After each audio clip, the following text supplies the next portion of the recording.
Hey folks, it's Ardwulf. Welcome to the Counterclipping Show for Monday, June 28th, 2021. Yes, I had to look at the date.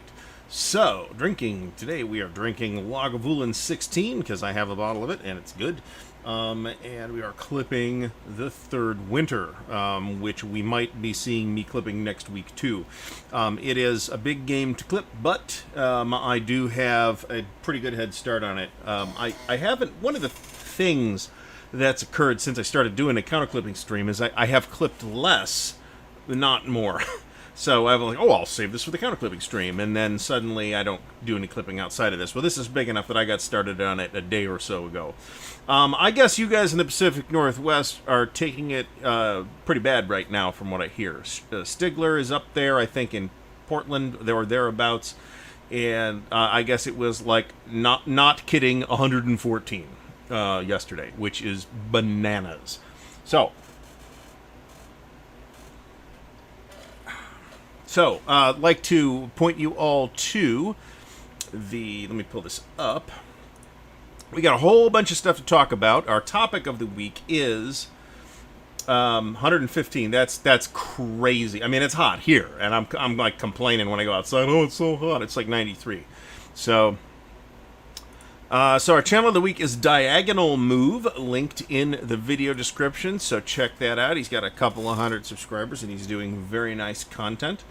I'm happy to report that a couple other channels of the week that we've pointed out earlier are now getting more attention, so that's great. I am 90% done with the Soviets here. I'm not going to clip the markers. The markers will go in my reserve stash of OCS marker sheets that are not punched. That's crazy. Yeah, I don't know how 115 feels like. I mean, out in the desert maybe, but that's, they say it's a dry heat. It's still really hot, right? But it's a little easier to tolerate because the water, so the evaporative power of perspiration is at its maximum efficiency, because unless you're ready to die, because the perspiration evaporates off of you virtually instantaneously. If you hear a low roar, it is because there's air conditioners running. There's a little tiny fan right behind me right here that's right behind the Third Winter graphic.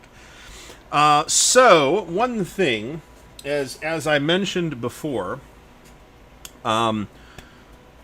I'd like to introduce like a new improvement to the channel each week, and I am thinking of simulcasting the stream starting next week or maybe the week after on Twitch as well as YouTube. It will not go away from YouTube. I'm talking about doing both. There are ways to do it without it being a huge amount of trouble, so if anybody has any thoughts about that, please mention it. Since we are here and we're getting started, I would like to say hello to Grumbling Grognar, to Charles Latorre, Alan Salazar, Rick Cox, Ronald Nicholson, John Longshore, Mike Anthony, Purple Norseman, Lee Grant, Matt Taylor, Kaiser Bill, Dramaticus, Cataclysm Now, Mike Anthony, who, did I already read him? Yes, I did. Scott Beal, Henry Sikorsky. Stigler is, of course, here because he's gotten nothing can physically be done except to watch this stream in Portland right now. E4 Airman, he is also in Central Ohio. Brian Gash, Doug Sunseth, Michael Sherman, Dale Brady, Ken Kloby, Bis Nunya, and Lind Pratt. Thanks for stopping by, Lind. Also Central Ohio represented. Not 100% on the organization here yet, but I think I can get it in 3 trays. Well, I can get it in 3 trays. I hope I can get it in 3 trays with an equitable and way to organize it so I can like find stuff when it's time to set this thing up, because it is big. I was inspired in the topic of the week because, so first of all, right, so the topic of the show has kind of gone through some evolution as time has gone on. Oh shit, I just ripped one.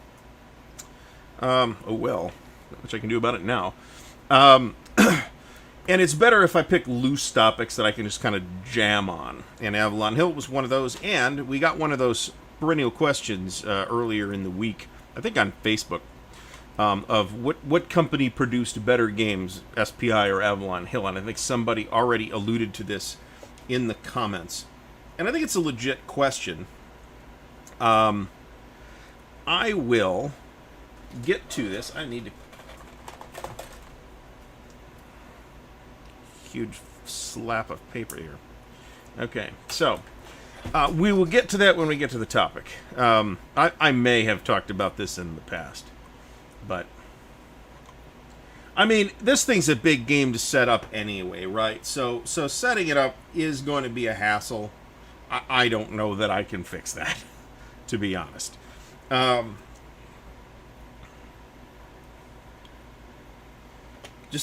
number of different kinds of infantry divisions. How do you sort them? We've got Jaeger infantry divisions. We've got mountain infantry divisions. We've got divisions. You vary them by like division ID, which would be a valid way to do it because the Germans didn't, to my knowledge, reuse division IDs.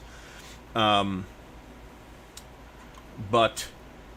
do you do it by strength factors? That's how I did the Soviets, at least so far. But somewhat unusually, there's only 3 different strength values on the Soviet infantry or rifle divisions. There's 3 here as well, but I have a little less space to work with for the Germans. So, okay, so a lot of stuff has happened this week. There is the thing that I'm not going to talk about, which is the dumpster fire. That is the revived TSR situation. That dumpster is still on fire, so we are not going to talk about it. And if anybody brings it up in the chat, I am going to ignore that question. We may talk about it next week, depending on whether the fire's out by then or not. GMT released an update, and I thought about doing a standalone video about it actually, because I thought it was a noteworthy enough update. And Greg Grant, Tony's Board Life, Daniel, thanks for stopping by. Todd Walser, Stephen Reynolds, Kevin Paulson. Thanks, everybody, for coming by. So, GMT's update. There's 3 new games on P500 as of that update a couple of days ago. They are the North Africa expansion for Panzer. This is the Dave Day Panzer Armored Battles game. Which definitely has a following. It's supposed to be pretty good if you're, looking for a game that is about armored battles at the tactical level. It's probably the best thing in print right now if you are looking for or don't mind a detailed game. If you are looking for something much, much, much, much lighter and universally agreed to be fun to play, maybe look at Tank Duel instead. All right, let's see what we got here. Okay, more divisions. The second item is Plum Island, Horror on Plum Island, or something like that. It is a general board game, by Wargame luminary designer Herman Lettman. So it may even have already made its number. Herman has also done sort of what I guess I'll call genre games for the purposes of our discussion tonight, meaning, zombie games and sci-fi games and stuff like that. So, the third item on that list is the Battle for Normandy Deluxe Edition. And last I checked, after a couple of days, its number of pre-orders, of which mine is one, because I ordered it, is like 220, I think, is what I saw. And that's not too bad. Now, it struggled to hit its number last time it was on P500, and GMT pulled it for reasons that they didn't quite explain. They may have pulled it because it wasn't making numbers fast enough, but there's other stuff that's set around reprints and new games for long periods of time. So I don't know that is a particularly good explanation. So I don't know, maybe there was something going on behind the scenes on that, but in any event, it did get pulled down from P500 by GMT at one point in the past and is back up with a new printing. Now, I have formerly owned and have played the Battle for Normandy, and I think it's a pretty good game. I think it's a good enough game that I just pre-ordered another one for $105. That is expensive, but I mean, imagine what a game that size. It's 7 maps and I think 11 counter sheets. You can imagine what a game like that would cost from anybody else, and it's way more than $105. So, if you're interested in the topic, it is of the like battalion level Normandy games. At its scale, it's easily the most playable. It is considerably simpler than, say, certainly than the Gauss Atlantic Wall. And I'd say it's easier to play, maybe not simpler per se, but it's easier to play than the SPI Atlantic Wall as well. And I would say easier to play than Killing Ground and Overlord, actually, which is not a one-game package anyway, so bear that in mind. So I think it's worth your time if you're in the market for a giant monster Normandy game. Okay, so let's look at the chat here. We've already had a bunch of commentary on the SPI versus Avalon Hill question, and we'll get back to all that. Purple Norseman asks, "Is DM ship by when you order?" So I'm not sure what that means. So if you P500 order, they bill you when you order, but you don't get billed until they're basically ready to ship or close to it.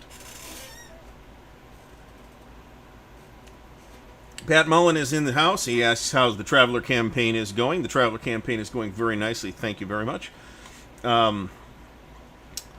We will be trying to fit, and I will succeed one way or the other, to fit Third Winter into 3 counter trays. It just might not, how happy I am fitting it into 3 counter trays is the real question to ask at the end. Okay, so like I said, we're not really going to talk. The other thing's still on fire. That's one reason why that's my excuse for not wanting to talk about it. And I'm after a serene discussion this evening about the good old days of Avalon Hill. So, my off the cuff answer to the question asked was who put out better games, and I think it's worth exploring that question. What do we mean by that, right? I think if you just take that question at face value, I think the answer has to be Avalon Hill. But there's a number of factors we have to bear in mind. It's not as though everything that Avalon Hill put out, even at the time, was considered an instant classic. That's definitely not true. Certainly, many of their games, however well received in the past, do not hold up especially well today. And the converse is true with SPI. SPI, however, did, I think on average, your average Avalon Hill war game at least. Now, Avalon Hill did a bunch of stuff that wasn't war games. SPI did a little bit of stuff that wasn't war games. So just looking at the war games, I think the average Avalon Hill quality was better. I mean, in overall quality. Somebody mentioned that they think Avalon Hill had better components. I disagree with that. I think that they mounted their maps, and certainly Avalon Hill had their share of nice mounted maps. They also had their share of garbage mounted maps. And frankly, I think that SPI's counters were often, but not always, better. Miserable time clipping and punching many Avalon Hill games, and I'm thinking specifically of like 10 ASL modules. But just a miserable experience. The die cutting was trash. Registration wasn't very good. On the other hand, I do think that Avalon Hill's greater willingness, because SPI did some games with mounted maps as well. Avalon Hill's kind of made that their standard, though, and that probably gained them a little extra prestige, and gained the designers some prestige. Right now, also remember that Avalon Hill bought a lot of games from other publishers, right? Most famously, I mean, they did buy a number of SPI titles. Most famously, they bought out 3M's entire line of games, but those weren't war. I don't think any of those were war games. But they bought Battle Line out too. I don't know if they bought everything from Battle Line, but certainly a bunch of Battle Line stuff came back from Avalon Hill. SPI was more experimental, and I mean that in a couple of different ways. they were more willing to experiment with mechanics and with topics. And a lot of that, I think, is due to the magazine, but their high output, right? I mean, up until the, I don't know, 70s or 80s, or late 70s or early 80s, Avalon Hill released like 2 games a year, and SPI released like 10 or 15, right? So the volume that came out of SPI was way higher than it was for Avalon Hill, and a lot of that was driven by the magazine. And not just S&T either. I mean, remember at the end there, they had Ares magazine too, which had a new, different sci-fi game in it every issue. And actually, that's a thing that, until they folded the magazine, that even TSR kept up with. They released 2 or 3 issues, maybe even 4, of Ares magazine with games in them. I frankly think that a lot of Avalon Hill games that were fairly well-regarded games at the time are not games that hold up particularly well today. And in some cases, it was just the design. Okay, so my classic example, maybe not a war game, is Civilization. Is Civilization a great game? Boy, it takes an awful long time to play. It's also quite rigid, not that it's alone in this, it's also quite rigid in its expectations for number of players. With less than 4 people, Civilization is not worth anybody's time. And you really want 6 or 7 people, I think, to play Civilization. And if you have a 6-player Civilization game, it's going to take you like 6 or 8 hours to play. And I think that is not something that reflects well on that game nowadays. I think something like Guns of August, which I remember very fondly, and I went, to the trouble of finding a copy relatively recently. Admittedly, I didn't pay very much for it, but I went and got a copy at some auction somewhere, and I remember it with fondness, but it's the game that poisoned World War I gaming for decades, until Paths of Glory came out, and whatever else you think about it, it is a fun game to play, and showed that you could have a World War I game that was engaging. I also preferred the matte finish of the SPI counters. Avalon Hill waffled back and forth. Sometimes they did matte, sometimes they did glossy, sometimes they did like a satin finish. It was never really consistent.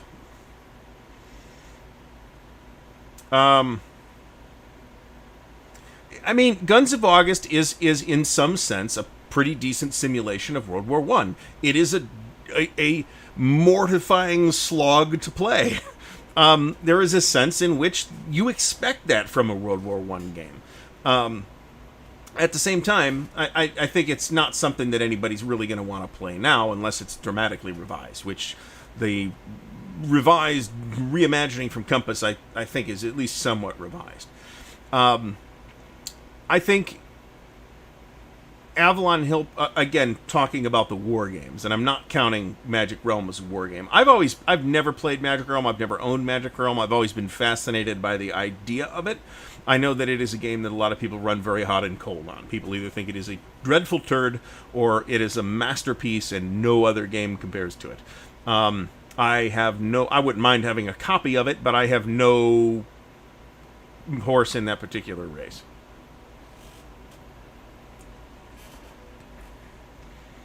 My first Avalon Hill game, I suspect, was Squad Leader. I suspect. Might have been Freedom in the Galaxy. That's possible. This chair is, by the way, absolutely disintegrating under my prodigious ass. And it is a question of whether payday will arrive and I will replace it before or after it falls apart, killing me. So, that's also super uncomfortable. Starship Troopers I owned but never played. I never played any of the naval stuff until much later, when I started playing things like Wooden Ships and Iron Men and Flat Top, which is a brilliant game. Flat Top, of course, originally came out of Battle Line. Now, of course, Avalon Hill also picked stuff up from SPI, including, which has been mentioned, Panzerblitz, but also Panzergruppe Guderian, and Panzerkrieg came from OSG, I want to say. And Conquistador came from, which is a Richard Berg design, came from S&T, I believe. And I know there's some errata for the Avalon Hill version, but the Avalon Hill version also contains counters for the optional rules for the German explorers and the bankers and stuff like that the magazine game doesn't. So that is another thing that's on my list. And if we end up going to the Warzone up in Cleveland in the next month, which is the plan, I'm actually probably going to buy one because they have a couple on the shelf in there. Another thing is that the Avalon Hill games, generally speaking, were printed in pretty large quantities. So with a relatively small number of exceptions, it's possible even today to find them at a very reasonable price. And I'm not talking about even, garage sale price, pricing or Goodwill or whatever. It's even possible to find, most Avalon Hill games in the neighborhood of $20 on eBay. There are exceptions to that. There's a fair number of exceptions to that. But a lot of it's driven by just sheer collectability, like the purple squad leader boxes, for example. Those are worth more, just because people want the purple box for some reason. And if you're collecting, that probably makes sense. Something like Blackbeard, the Avalon Hill Blackbeard, which is one of only 2 or 3 games that are actually on my list at this point from Avalon Hill. That tends to go pretty high, and I don't know why, particularly. Panzer Blitz, it did come out of SPI. It is a Dunnigan design. Well, the granddaddy of all war games was probably Tactics. Commercial war games, if you think about it. And then, of course, Avalon Hill followed up Tactics with later games that were also super duper early. I looked, the first version of Gettysburg, Avalon Hill's Gettysburg, came out in 1958, and that's crazy old, right? And it's been totally redesigned and republished by Avalon Hill at least twice. Maybe more, if you consider that Charlie Roberts himself redid the map. It went from hexes to squares, then back to hexes, and then in 1977, somebody else completely redesigned it. I think both of the iconic box artists of wargaming contributed to the discussion. So Roger McGowan did a lot of the old Avalon Hill covers, where Redmond Simonson, impeccable graphic designer, did virtually all, if not all, of the SPI covers. And I feel like both have a super distinctive look. A little easier to try to ape Redmond Simonson, I think, but there's also a lot of little subtleties in there that I recognize just having read a little bit about it, about graphic design, that is. Midway's got a pretty good reputation. And then, of course, late Avalon Hill, and we're talking late 80s, things like Great Campaigns, the American Civil War, your Advanced Third Reich and Rising Sun, that kind of stuff. There's a KOR motorized unit of some kind. I have no idea what that's supposed to be. These are like little weird infantry units. We'll see how I get to organize this in a minute. There may be a fan rewrite of the Magic Realm rules as well. I know there's a print and play version of it, which looks like a giant pain in the ass to build. Outdoor Survival is so it sold a lot of copies thanks to the D&D tie-in, but it is generally considered to not be a particularly interesting game. The Red Baron boxed game that may have been Blue Max, or it may have been Moochie the Cat. May have been Blue Max from GDW, or it may have been Richthofen's War, which I think came out in the 70s. Victory in the Pacific is a very good design, by the way, and is not super hard to find, but it's another one of those, like Panzer Blitz is like this too. If you see a copy of Panzer Blitz in the shrink wrap, it might be not a bad idea to buy it, even if the price seems really high. Because Panzer Blitz in the shrink wrap is quite rare, because people didn't buy it to put it on the shelf, they bought it to open it and play it.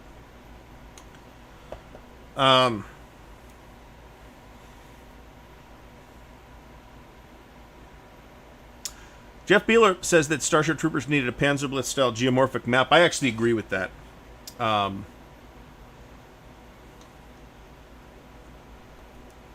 Now the GCACW maps I think are the best maps, but that map style is a very distinctive map style, and Avalon Hill started that. The original maps were Charlie Kibler maps. Rick Barber got involved at one point. At minimum, Rick did the maps for Grant Takes Command, and that's why the Grant Takes Command maps they're the same style, but they're visibly different. Dawn Patrol is a game that confused me as a teen, right? It was kind of marketed by TSR as a role-playing game, and it was packaged like a role-playing game from TSR, and I got it, and I'm like, there's no role-playing game in here. And there kind of isn't, but there kind of is if you think about role-playing games in the context of 1974. In that you have like this character campaign system.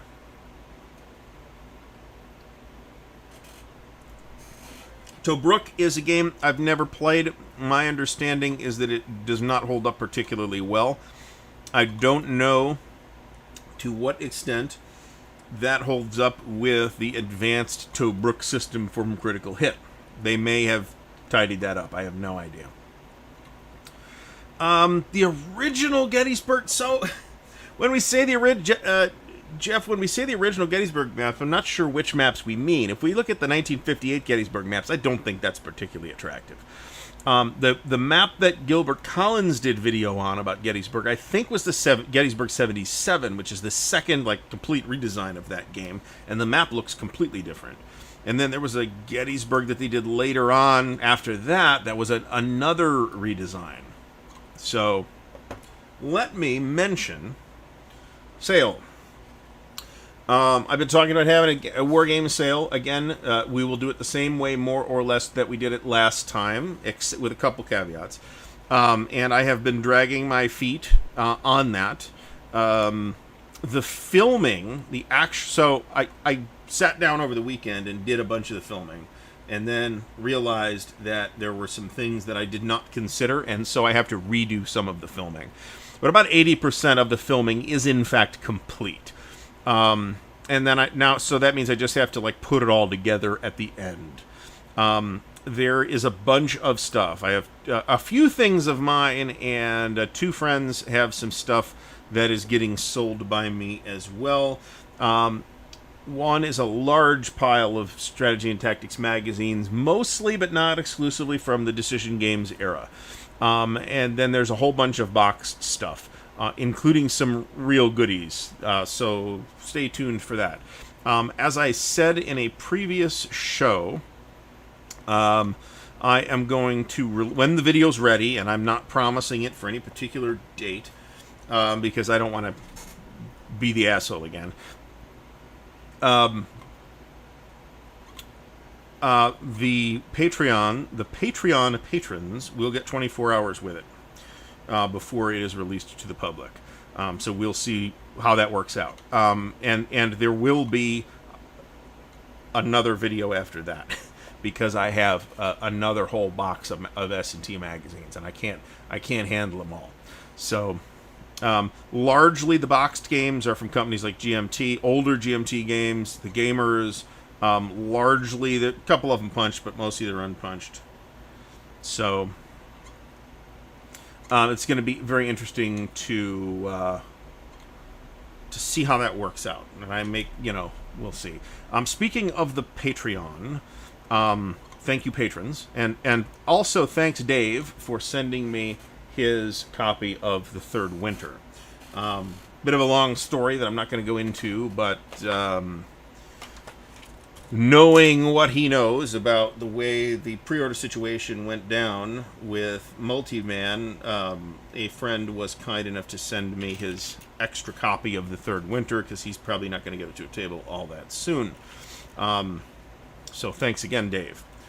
But I started a Ko-Fi. I've had a lot of people say, hey, I'd like to support the channel, but I don't want to really sign up for Patreon because that seems like a pain, and they take a cut, blah, blah, blah, blah, blah.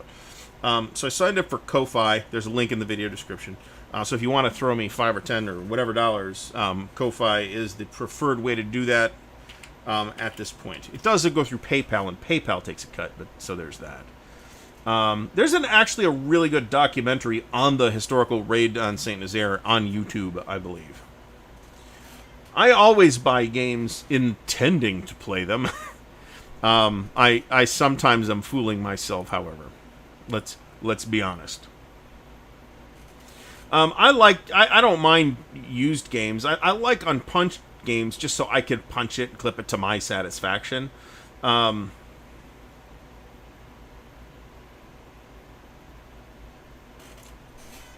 so, all right, let's see how we're doing this. This is kind of a mess. So we've got alert units. This is how I did the Soviets, and it all worked out. Sort them out by individual type, and then figure it out at the end. We have fort units.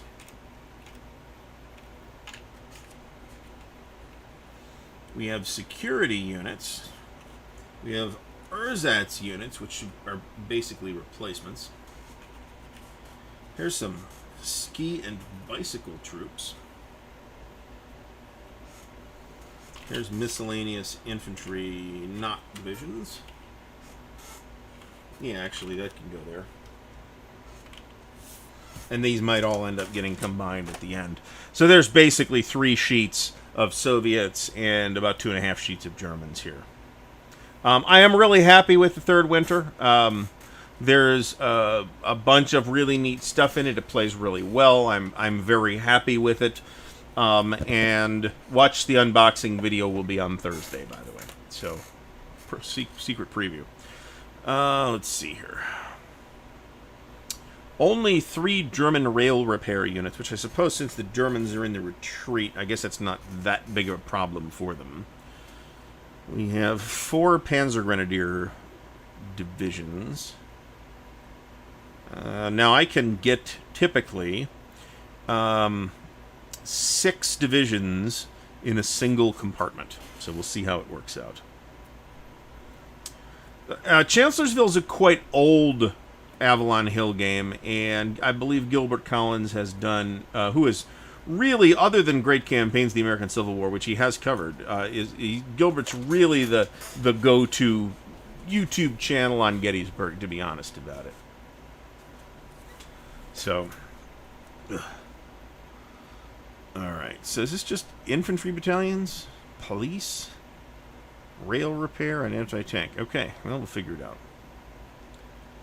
Titan is another game. Yeah, I think it is. Only I think the other publisher was not 100% sure how professional their publication was. So that's a Dave Trampier with a co-designer whose name I don't remember. And it's a neat game, actually. And somebody's redone it. Maybe somebody recently redid it.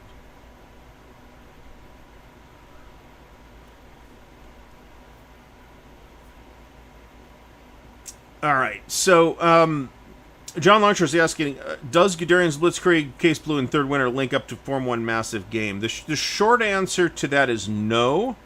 So because Third Winter is first in a projected 3.5 game sequence that's going to cover the entire Eastern Front, it does not use the same map projection as Case Blue and Guderian's Blitzkrieg. Or Guderian's Blitzkrieg 2. So the maps do not line up, is the answer to that question. That said, I believe it is Tony's intention to end up pushing the maps to the west so that you can basically play the entire East Front from late 43, or mid to late 43 till the end of the war.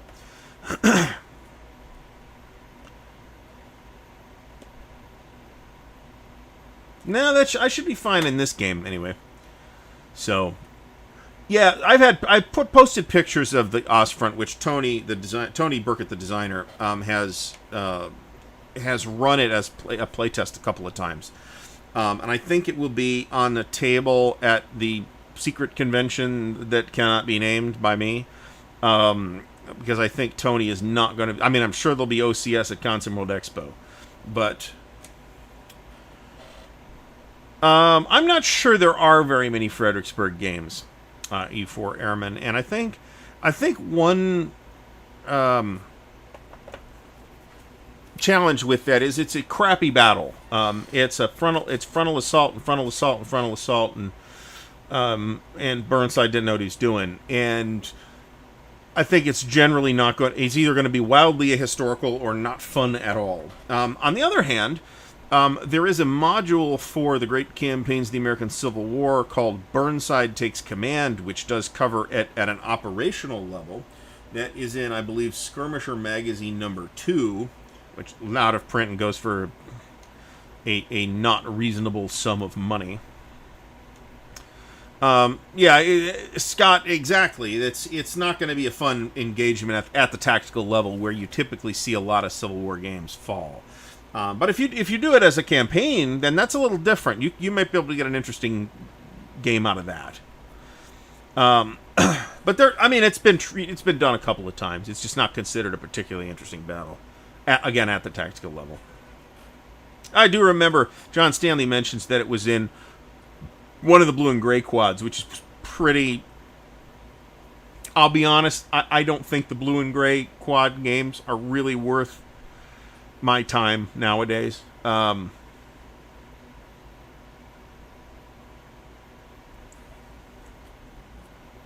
don't think that holds up particularly well. On the other hand, it's easy to play. I mean, and that's not nothing.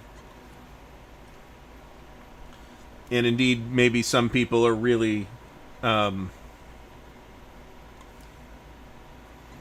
Gamer. I'm not sure if we're talking about the same thing. Actually, there's a maybe it's not a secret, but I have not been given the go ahead to talk about it, and I don't want to cause problems for the organizer, who's a friend of mine. But there's a secret OCS get together for roughly 20 people. Planned for later this year.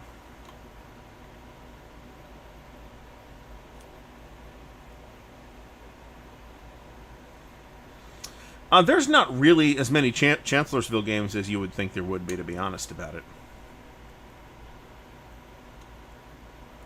Well, see that, John, that's the problem. Is the alternative to making it a terrible game is to set it up in such a way that you are not bound by the stupidity of Burnside, and then you're probably not going to fight the battle, right? Which is where Great Campaigns shines, I think, because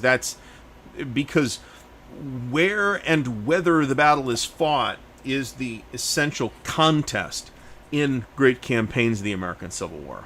And the battle itself is relatively incidental. A lot of people say they find the battle resolution in GCACW unsatisfying, and they're not wrong, but that's not the point of GCACW. It is an operational level game. It is supposed to abstract the battles.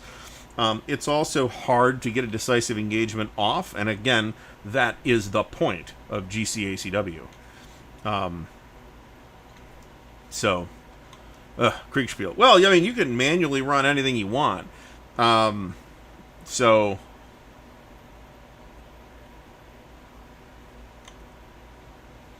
to Burnside's credit, I think to some extent Burnside gets a bit of a bad rap. Even he said he should not have been in charge of the Army of the Potomac. So we're going to pause after these couple counters and reevaluate where we are with this, because I am now at the end of the non-multi-unit formation stuff. So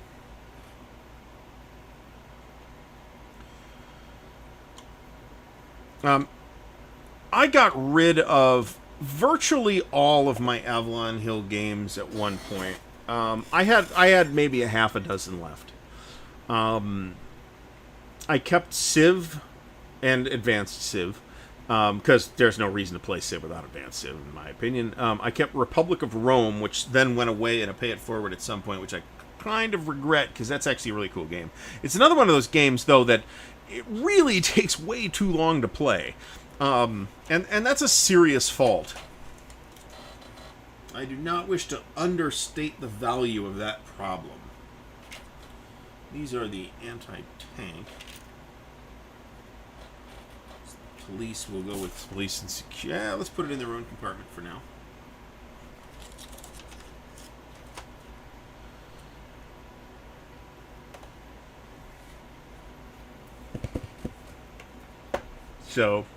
So there's an international Kriegspiel society that is putting on a Kriegspiel event, and I don't have the information on it at hand. Let me circle back before I forget to mention it. This is very stream of consciousness, so I apologize for that if anybody is put off by me returning to the topic of GMT's update. Because we talked about the new P500s, but I want to talk about the schedule, because it was actually the schedule that was like, other than that, I was very interested to see a new version of Battle for Normandy. Matt, no, it would not. Not for OCS. In some games, it would. In OCS, because of the size of the boxes and the size of the games that come in the boxes, you're almost always trying to pack too many counters into less trays than you want. So that the Worthington Chancellorsville game is not the Civil War Brigade Battle Series. It's its own thing. So, which means I don't know anything about it. Could be great. No idea. Okay, new P500s on the horizon. A new 18XX game. Not a surprise, but not really interested in that. It depends. I could theoretically be interested in that. Another game in the Final Crisis series. That is the Fort Sumter system. I am reasonably sure I'm not in their market for that. A new game co-designed by Jerry White, which could be something very interesting. Something new for Coin Series players, which is the least surprising announcement in the entire thing. And a mission pack for one of our popular tactical games. I am rather hoping that the mission pack for the tactical games, I suspect it's Tank Duel. I am kind of hoping that it's something else. But we'll see what happens. I think Tank Duel is popular enough that it's by all means, by all accounts, it's tons of fun to play. Let's see here. The schedule. Okay, shipping now, 1846, another 18XX game. Space Corp Ventures. I have played Space Corp. I did the solitaire thing a little bit, and it's not bad, and I have it, and I'm not getting rid of it, but it wasn't sweet enough on it that I felt like I needed to order the expansion. At the Printer. Now, there's a huge list here because I take At the Printer in this context to mean somewhere between GMT and the Printer, which could mean they just sent it to the printer, or it could mean it's on a boat, or it could mean it's stuck in customs. There's tons of stuff stuck in American customs right now. 1848 Australia, Absolute War, Battle Line 11th printing, CNC Ancient 7th printing, Conquest and Consequence, which I am interested in, Dominant Species 6th printing, MBT 2nd printing, Normandy 44 3rd printing, excellent game if you don't have it already, I do, Panzer and its expansions 1 through 3, Red Flag over Paris, which is the Paris Commune game, which actually does look like an interesting topic, Space Corp 2nd printing, the Tank Duel expansion and Tank Pack, Last 100 Yards Volume 3, which I still have not picked up Volumes 1 or 2, it's supposed to be very interesting, Triumph and Tragedy 3rd printing. Now, I have played Triumph and Tragedy, and it's a lot of fun. I don't own it. This might be the opportunity for me to do that. And Wing Leader Supremacy 2nd edition and a 2nd edition upgrade kit. Now, here was the interesting thing, though, to me. Going to the printer in July. Almoravid, that is the latest second or third game in the Levian campaign series from Volko Ruhnke. So that's interesting. It's got a gorgeous cover, which they've just shown off. Barbarossa Army Group Center, 2nd edition. This made its P500 number approximately 1 million years ago, and it is finally going to the printer. Now, my understanding is this was waiting on the designer, Vance von Voorhees. I'm very glad to see that it is finally back. Going to be back in print. It is the only one in the series that I do not have, because it still goes for dum-dum money on on eBay. Maybe I should drink more. Mark Herman's Pacific War. Super interested in that. Sure hope we see that by the end of the year. Plains Indian Wars, which is not really something I looked at particularly closely, and Vietnam 1965 to 75. This seems, admittedly, it's a very light revision. This seems very quick for this. I ordered it. It's definitely going to be a huge graphical upgrade, if nothing else. Unsung Hero. First of all, thanks. Welcome to the channel. There are I don't know if there's one map scenarios, but there are small scenarios, including mini map scenarios. So where you get like an 8x11 or 11x17 mini map to play on. So if you're asking if there are small scenarios in the game, yes. The whole thing's relatively big. It's not actually as big as you maybe think. I think in part because this was on P500 for so friggin' long. The P500 price is $55, and it is 4 maps, 5 maps, one of which is a small map, and 1,120 counters. So that's, 4 counter sheets and 4.5 maps. That's a big game. 48-page rulebook, 40-page playbook, 3 11x17 scenario cards with map and setup. It's one of the strengths of the series. It's also a series that I think solos well, by the way. So 8 scenarios total. It's about as far as I'm going to get in that. And then Vietnam 1965 to 75, which, like I said, is to date the definitive game on its topic at its scale. I think everybody would agree with that. Going to the printer in August is Salerno 43. That's the latest thing from Mark Simonich. I've ordered that, and the U.S. Civil War second printing, which I have not ordered, but I have the old one. So, and I even got the update kit. It is worth. You can just download the new updated rules and player aid card. You don't need to buy the kit, which I think you can't get anymore anyway. But that's a very good game. So, all right, catching up to the chat.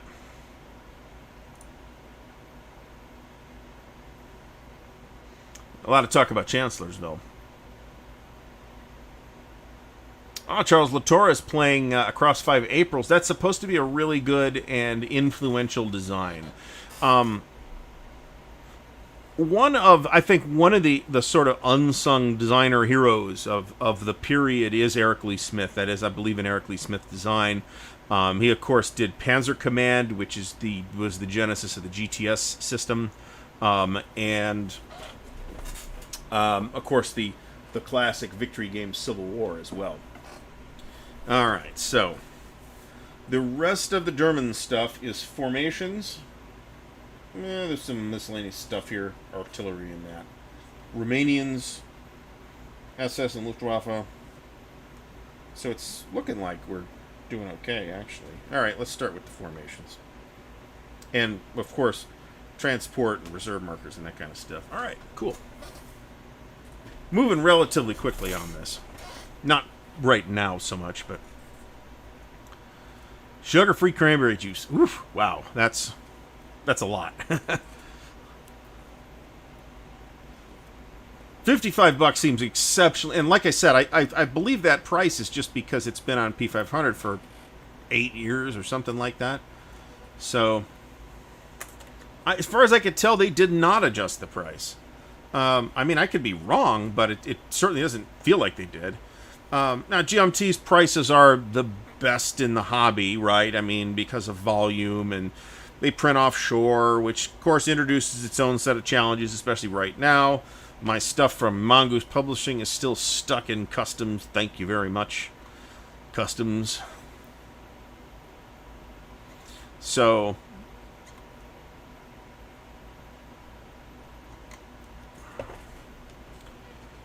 let us pull the stream info back up. Cool. It's not even 9 p.m. Avalon Hill. Favorite Avalon Hill game? So, I think back in the day I'd have said Squad Leader. I think that's safe. But I had a bunch of Avalon Hill games at the time, and a number of them I regretted getting rid of, and a number of those, not all of them, a number of those I've reacquired since then. So, certainly Freedom of the Galaxy was one. That's a game I remembered very fondly, and which is a game that I think I don't know if I can say I think it is something you'd consider a good game today, but it was interesting enough to me that I wanted it to have it again. And I ended up with an SPI copy. So there's that. What is this? Panzer Grenadiers? Yeah.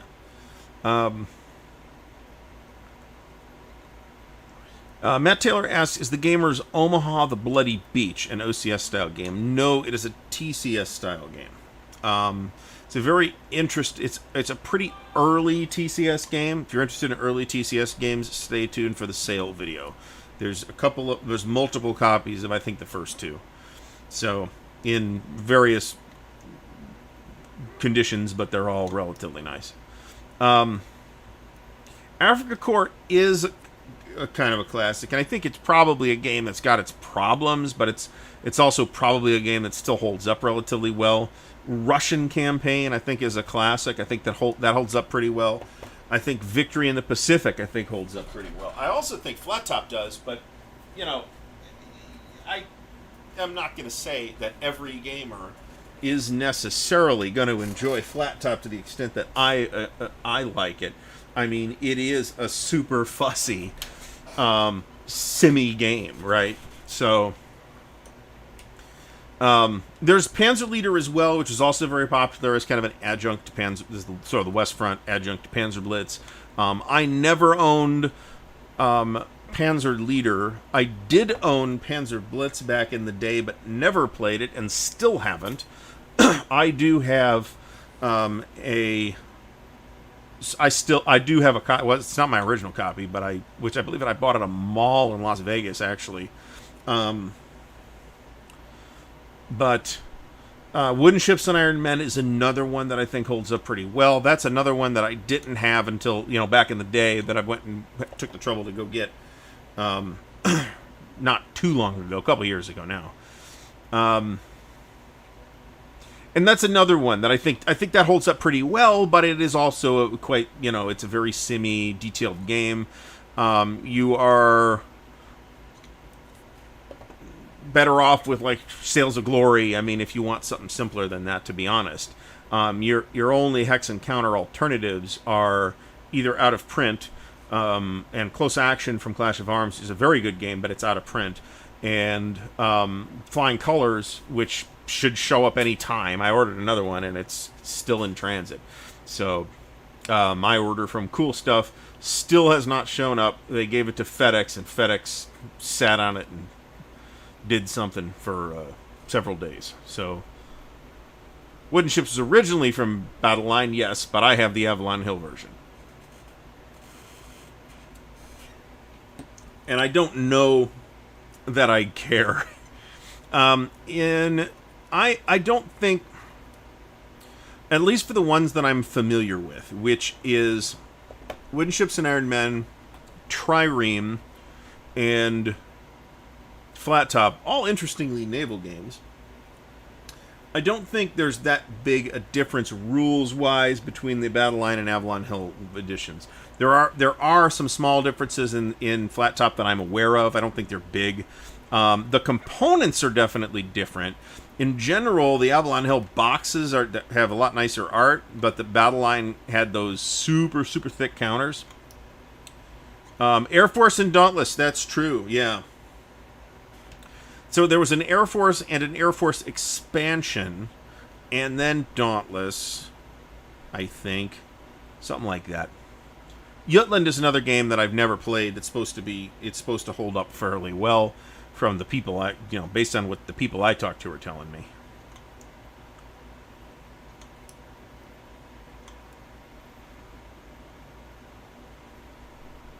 My understanding is that Air Force and Dauntless has some significant game issues. I don't think for the amount of play I expect to get out of it, which is, I'd like to play it at some point. I don't really care too much. If I was a hardcore World War II dogfighting sim enthusiast, I am sure I would feel very differently about it. That'd be interesting. SGJ Jamie mentions Shenandoah from Mountain Line. That's one that I'm pretty sure they didn't redo. B-17 Queen of the Skies is a classic. There's a lot of criticisms of B-17 Queen of the Skies that I think are justified, in that there's really not any choices that to be made by the player in it, but it's still got a great narrative, and I think it's worth people's time just for that. I think because the profile of B-17 Queen of the Skies was tremendously raised and enhanced by Stuka Joe's video series on it, we saw a wave of clones of B-17 Queen of the Skies in recent years. And the ones I have, and some of which are not even air games, right? Some of which are, I mean, we talk about the Hunters, right? Which is terrific, and which is a sub game, but it's the same model, it's the same simulation model as B-17 Queen of the Skies. The ones I wanted to make sure that I got my hands on, and I managed to do so before Target for Today went out of print, were Target for Today and Target for Tonight. I have both of those, and I am reasonably sure that they are going to satisfy my needs for bombing solitaire games for the conceivable future. So, tank companies. Yes, so pay attention to whatever Stuka Joe is doing. Now, I did not watch he was on Compass Games live stream last week or the week before, and I didn't get a chance to watch that. So, I'm sure many fascinating things occurred.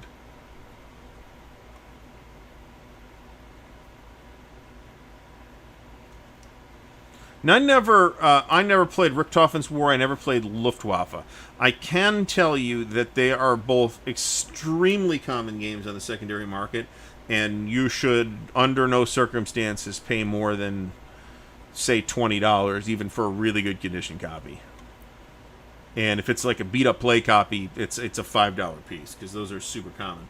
But if you think about it, the reason they're super common in that condition is because people played them, right? Games, Magic Realm, on the other hand, is way easier to find in the shrink wrap because it had a fearsome reputation and people didn't play it as much. So, Patton's Best, interesting. I never played that. I never played any of the Avalon Hill solitaire games. Am I being accurate? I think so. I don't recall ever playing any of the Avalon Hill solitaire games. And to be honest about it, I think that what solitaire war games did they do?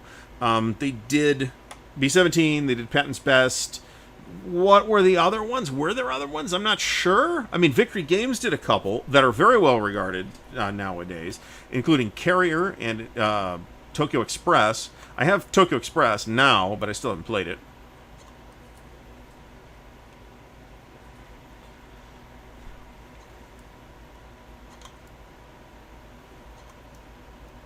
I actually had Flying Colors, and I gifted it away with the intention of buying the new edition, which contains the Ships of the Line expansion and contains the extra scenarios that are included in that were in C3I magazine. So I haven't played it, but I expect to like it. I have a kind of a lot. I mean, there aren't that many, but I have a lot. Mosby's Raiders is another one, but that was Victory Games as well. Raid on Saint Nazaire, good call. Somebody actually and London's Burning. Somebody mentioned Raid on Saint Nazaire up thread. I for some reason never mentally think of that as a solitaire game. I think because I conflate it in my head with Air Assault on Crete, which there is no reason to do.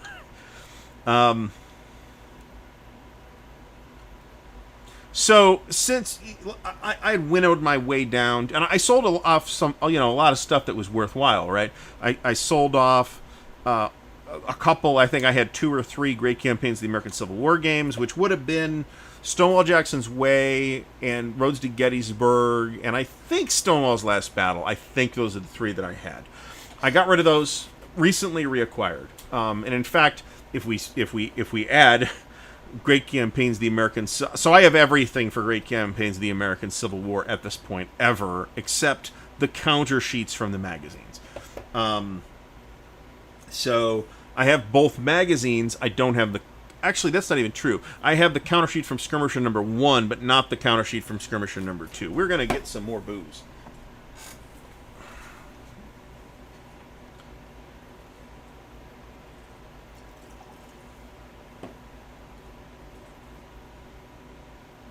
Now, I do remember Avalon Hill's propensity to put weird pink counters in their games, but then again, I've seen that in recent years from MMP and the Gamers, and I'm thinking specifically of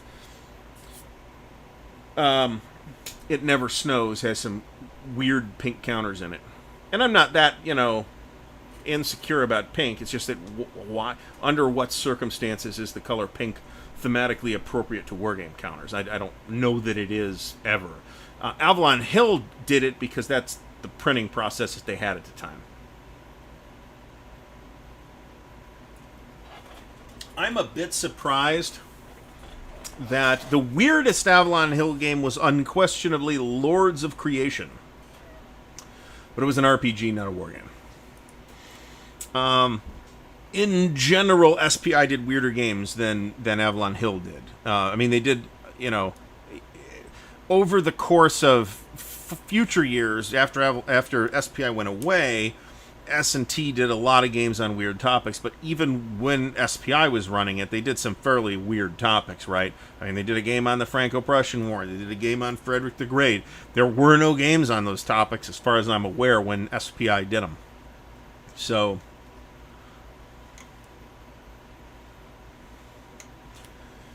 Lords of Creation was designed by the late Tom Moldvay, a native, but certainly lived for a long time in Akron, Ohio, and is not with us anymore, unfortunately. I started playing D&D. I don't want to topic drift into D&D particularly, but I do think the loss of Tom Moldvay was a great blow to gaming, and Lords of Creation was his. He even had a module based in Akron, actually, Omegacron, which I never played. Never played or owned Lords of Creation. But it's well, they did the other RPG they did was that what's the other one? The humorous RPG that they did much later. I'm trying to think who it was. What it was called, and I don't remember. I think it was a Greg Kostikian design. I think Horn of Roland was the adventure Mike Anthony is thinking of. They did a couple adventures, and then of course, so Avalon Hill published as RPGs. They published RuneQuest, of course. They published Lords of Creation. They did Powers and Perils.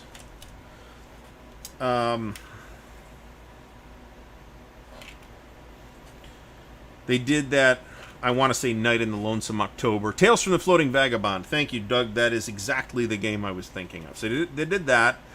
And now I forgot the other one that I did. And then of course, they did the James Bond RPG under Victory Games.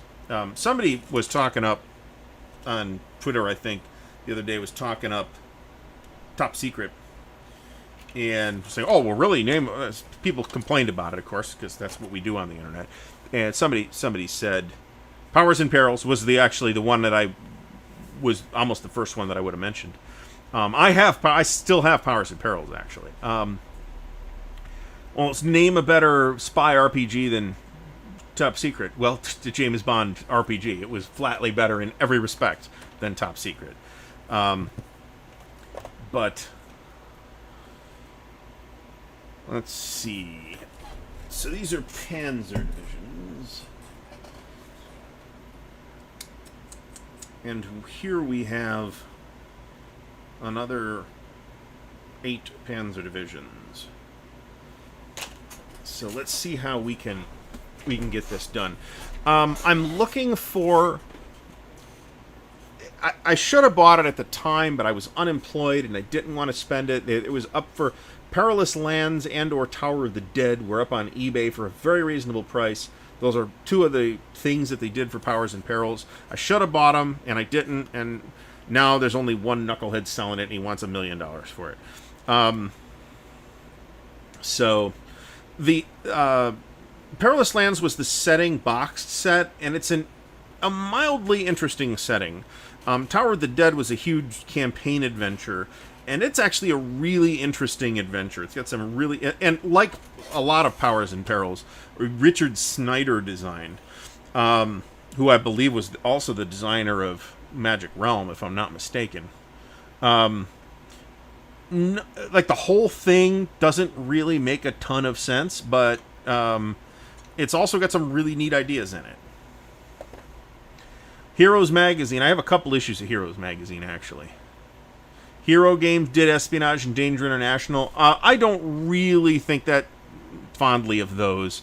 I mean, that's how that system turned into the Hero system. And to be honest, if I'm looking for like a universal system, I appreciate what the Hero system is trying to do, but I'm not really a big fan. On the other hand, for superheroes, it works great, because that's what it was designed for in the first place. And you can easily read that same type of vibe into either like James Bond type espionage or pulp heroes. Those are both kind of low-key superhero-esque genres, so I think you can make it work. When you start getting into fantasy hero and stuff like that, it works, but it's like, man, this feels really clumsy. I think the only detailed game system that really ever made that kind of approach work is GURPS. The Justice Incorporated game is a workable rule set, but the gem in that product line was, you got it, Lands of Mystery by the late Aaron Alston. That is a brilliant book, one of the most brilliant RPG supplements up to that point. I would easily put it in the same category as something like Griffin Mountain or something like that. That is an amazing book. Also, Justice Incorporated had an amazing cover art. So there's that as well. Anyway. So Heroes Magazine does count as Avalon Hill. But not so much Hero System. It was bizarre in the, because remember at one time Iron Crown was the publisher of Hero System. I'm going to disagree with you on that, Doug. I think GURPS is fundamentally less fiddly than Hero. There are a lot of little rules for every little thing, but it's also very modular, and you don't necessarily have to use them. So, we're kind of deep in the well here. That's not to say Hero System is bad. It's very good at a certain type of play. So, and if I wanted a detailed superhero RPG, I would absolutely turn to Hero System first, or even like a pseudo superhero type of thing. I would absolutely turn to Hero before I would turn to anything else. GURPS tends to break down at high point values, high character point values, above about 300 points. You really start to see that in things like GURPS Lensman, where Kimball Kinnison is at 1500 point or whatever it is. It's ridiculous. He's ridiculously overpowered, and it really blows the system up. That scaling works better in Hero, but not, power scaling by itself has never been handled better than in the old DC Heroes RPG from Mayfair, which was released in several editions by Mayfair, and then later on as a licenseless game called Blood of Heroes.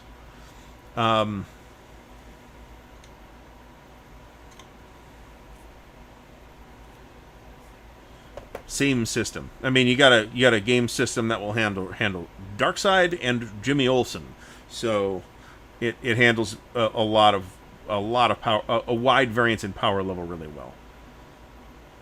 Oof. I'm not a fan of the I forget what that system is called, of the godlike system. The only game I I had Godlike, and did I have Wild Talents? I'm not sure I did. I had Godlike at one point. One of the worst bound RPG books I've ever had. Jeff, no. Unless you count Lords of Creation, and you probably shouldn't. Well, Tales of the Floating Vagabond kind of as well, I suppose. But they're both really kind of genre-blending RPGs, not science fiction games. The one-roll engine, yes. Greg Stolte's Reign is the only one-roll engine game that I've ever actually liked. And that's because it's domain management. And it's relatively abstract, which I think that system works reasonably well for. I'll agree with that, Doug. It was very tied to the DC properties, and thus felt a little weird when they pulled when the DC license went away and they released it as Blood of Heroes, where it was very much a sort of early '90s ultra-violence comics type of vibe, and it did not mesh well with the system at all. But the system, I think, has a lot going for it. Anyway.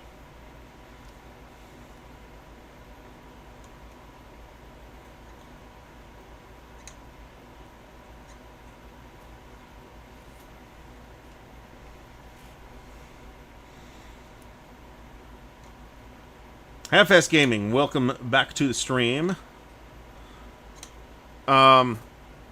Somebody, the War Room, is doing a Teach Myself OCS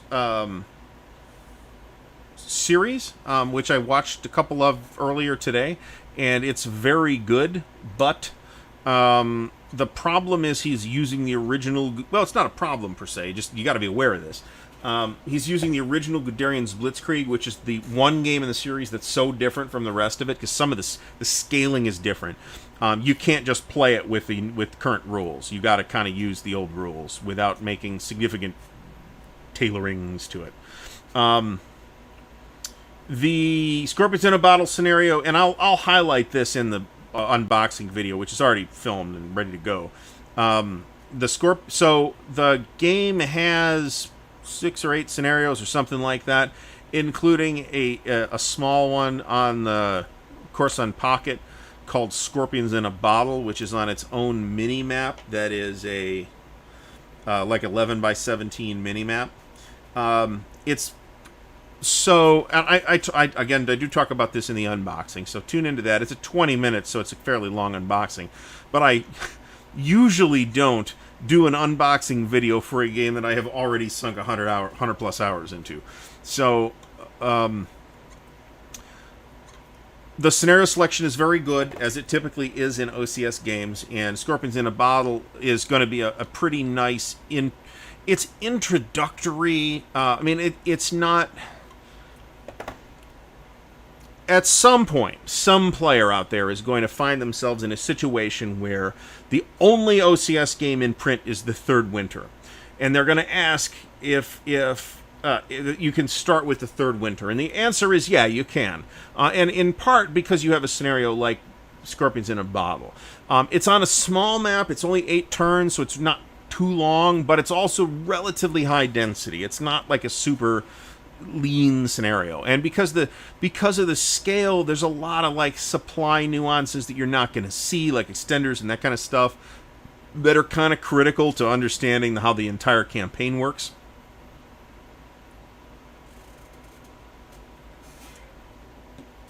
And you just won't need that. Now, you will need like things like the trace rules, because the whole point as the Soviets is to cut the Germans off, right? And then the Germans have to fight their way free of that. And it starts before the pocket forms. So you have to form the pocket as the Soviets and then trap the Germans. And it looks like it's a lot of fun. I haven't played that scenario. It was play tested kind of independently of the rest of the game. I've played the campaign. I've played what we call the January scenario, which is the one that starts in January of 44. It's the campaign game that starts in January of 44. And I've played the second SS Panzer Corps scenario. Second SS Panzer Corps Strikes Back scenario. So, somebody mentioned Universe. Mike Anthony mentions SPI's Universe. I did actually reacquire a copy of Universe after many years, relatively recent, sometime last year, I believe. has issues. Like many games of its era and from its publisher, it has issues, but I think there's good ideas in it, and that's why I wanted it. I kind of wanted it for it's got this neat little matrix that you fill out when you create the character that tells you how the character reacts to different, like, lower gravity environments and that kind of stuff, and it's actually really nifty. There's some really good ideas in there. ID Jester, thanks for stopping by. Kaiser Bill mentions that somebody posted a PDF of the rules for Task Force Games Eastwind Rain. Interesting. I don't know how well that game holds up. I will say that so SPI did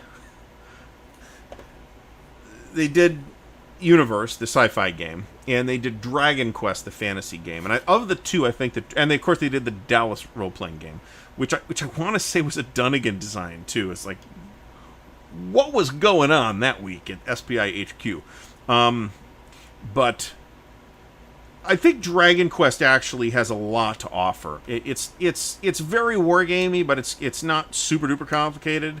It has a really interesting magic system that was not unique, but ahead of its time. It was absorbed by TSR, who I think they did the second edition, which is basically identical to the first edition, and then they did. Don't quote me on any of the nomenclature here, but there was the original SPI version. Then there was a trade paperback version, which was basically the same except it's a trade paperback. And then TSR did a revised edition, which stripped out all the demons and devils, which cut out quite a bit of the magic system actually. But the demons and devils in that were weird too. They had like demon presidents. President, as in, like, the presidents of the United States. It was bizarre, but interesting, right? The TSR first edition was third. That's what I thought was the nomenclature there. Did SPI do another RPG? No, technically, I think the answer is no. However, they did do a couple of things that had that encroached on RPGs, and I'm thinking of Sword and Sorcery, which had this sort of fantasy campaign thing in it, and maybe the John Carter board game, the Mark Herman John Carter game. I do not have any info on the new Fire in the Sky, other than that it is from Worthington? That's not right. I forget who's publishing it. The box makes I can picture the box in my head. The new box, even though the old box was very striking. I don't know anything about it.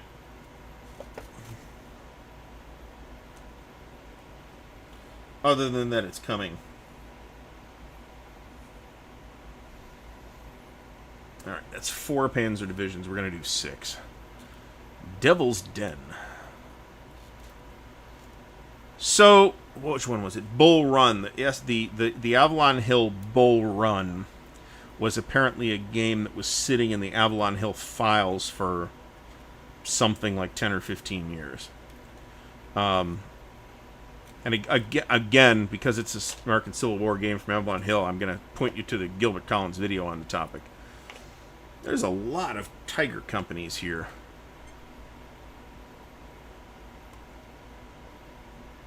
Phalanx, yes. Thank you, Just a Guard. Also, you should be checking out his channel if you have not done so already. Please keep up the wonderful World War I content. I'm not trying to be snide with that. Devil's Den was OSG first. No, I don't think that's true. There was, well, it sort of is. There's a game called Devil's Den that was from OSG, and then it was picked up by Avalon Hill and published in the mini box, but it was called Little Round Top. And then Avalon Hill did, I think afterwards, but I could be mistaken about the sequence, they did their own game called Devil's Den, which I don't believe to be the same game. So you're kind of right on that, actually, but it's different Devil's Den.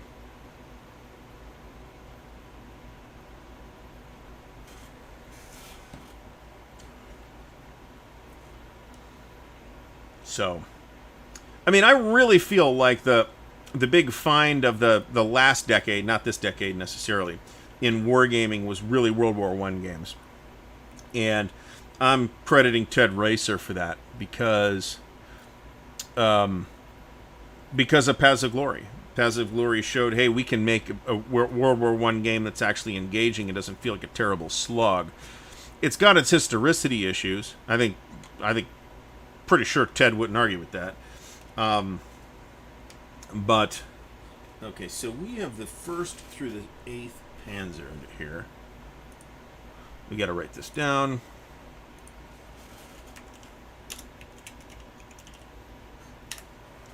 So that I don't have to take this apart later.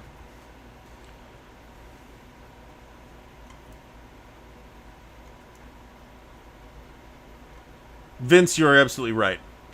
You're absolutely right about that. It was actually an OSG game called 20th Maine, and I'm not sure why I had Devil's Den in there. There is going to be a sale. I was actually talking earlier. I did all of the filming, and then I realized that there's certain things that I have to go back and film again because I need to label the games. I have 3 copies of like Operation or Objective Schmidt and a couple other things. 2 copies of Tunisia, OCS Tunisia. So there's some OCS in there. There's some a bunch of the gamer stuff. There's some old GMT stuff. There's even 2 titles from Avalanche Press. So, and there's a copy of the Battle for Normandy in the shrink wrap with the expansion. So, if you want a copy and don't want to wait who knows how long for GMT to release a new edition of it. You know, so I have enough admiration for Al Nafi's Imperium Romanum that I looked at that Great War and it just didn't strike me as being interesting.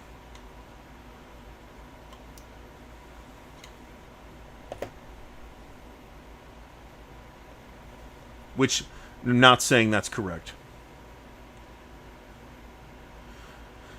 Kyle Reese says, it looks like back in the day Avalon Hill was good at making historical war games and SPI was good at making games based on modern warfare. Well, what do we mean by modern warfare? Do we mean like modern at the time, or we count World War II as modern warfare at the time? Because if so, I think you might actually be onto something. On the other hand, we have, a game system like Victory in the West, which is, still around. People are still building games using the Victory in the West system. And we also still have the great Battles of the American Civil War system, which started with Terrible Swift Sword. So, SPI did, I've kind of mentioned a lot of sci-fi and fantasy things, I think. Not even the weirdest one. The weirdest game done by either company was probably, I don't know, was it the Dallas RPG or Dr. Ruth's Game of Good Sex? Because that's weird. And that was the #1 seller for Victory games, too. So,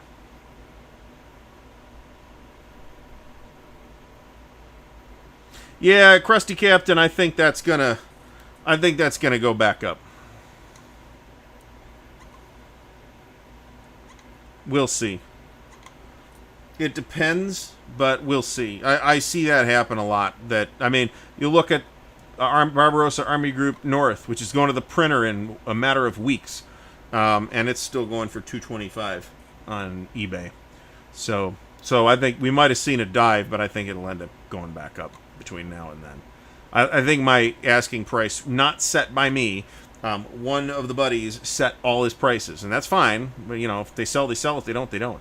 I think he wants $275 or $300 for shrink-wrapped Battle for Normandy with the expansion. No, I will not take a reservation for it now. You're going to have to wait for the video. Otherwise, I'm going to screw it up. Nathan Landrum, Avalon Hill's Civilization. Yeah, it is good. It just takes... I talked about it earlier in the stream. It is a good game. It's worth looking at. It's a brilliant design. It just takes longer than it should to play.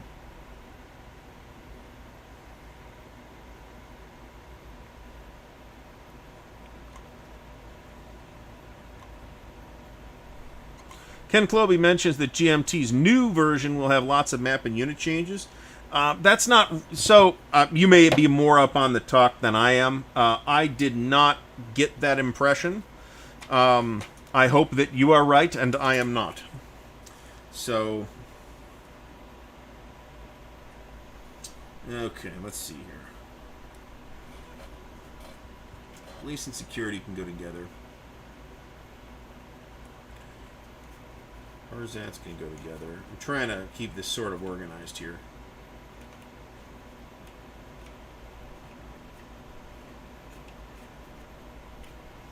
And there's enough tigers that I want to put them all together, at least for now. I mean, all the Germans basically have to go in. Germans, right? Not the Romanians or Hungarians, but all the Germans basically have to go in this tray. So, all right, we're going to need to be picky about this, actually, meaning we're going to have to stack the counters in the spots. I need to run myself down a copy of the general issues. It's another thing that doesn't go for $1 million on eBay normally is issues the general with the flat top stuff in it.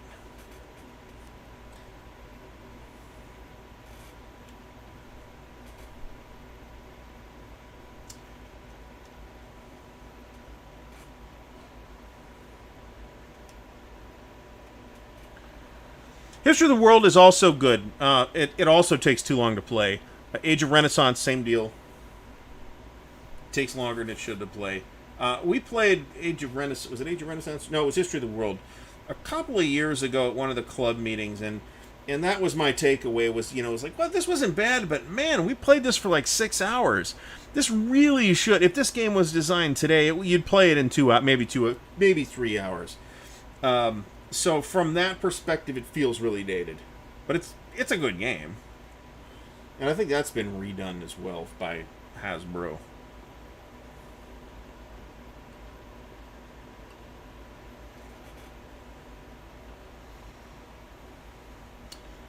Doug, if you're playing with all experienced people, I think you can get it done in that amount of time. If I have literally never played it with all experienced people, however. That has never occurred in my experience.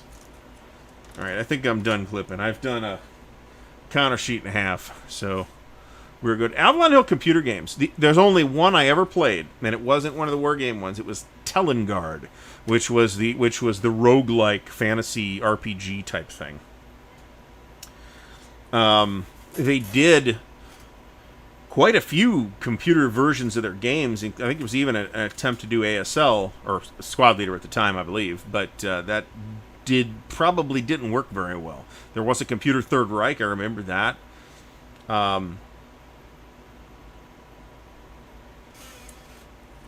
lot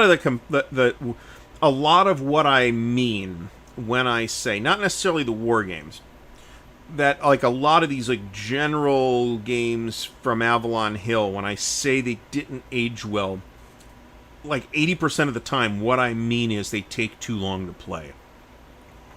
And again, same thing. If they were designed today, you would play them in an hour or two, whereas, History of the World or Civ or Republic of Rome or whatever could be an 8-hour game, right? And it's hard, and because of the need to have 4 to 6 people, or even Titan. Titan takes a long time to play. It's really hard to set those games up. It's not physically set them up, because they set up relatively quickly, but it's hard to arrange games of them because they require a lot of people for a long time.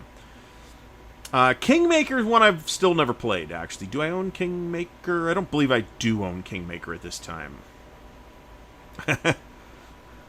Those predate the blue screen of death. Windows 11 is apparently coming out, by the way. Not that anybody here particularly cares about that. We'll see sometime late this year or early next year, I guess.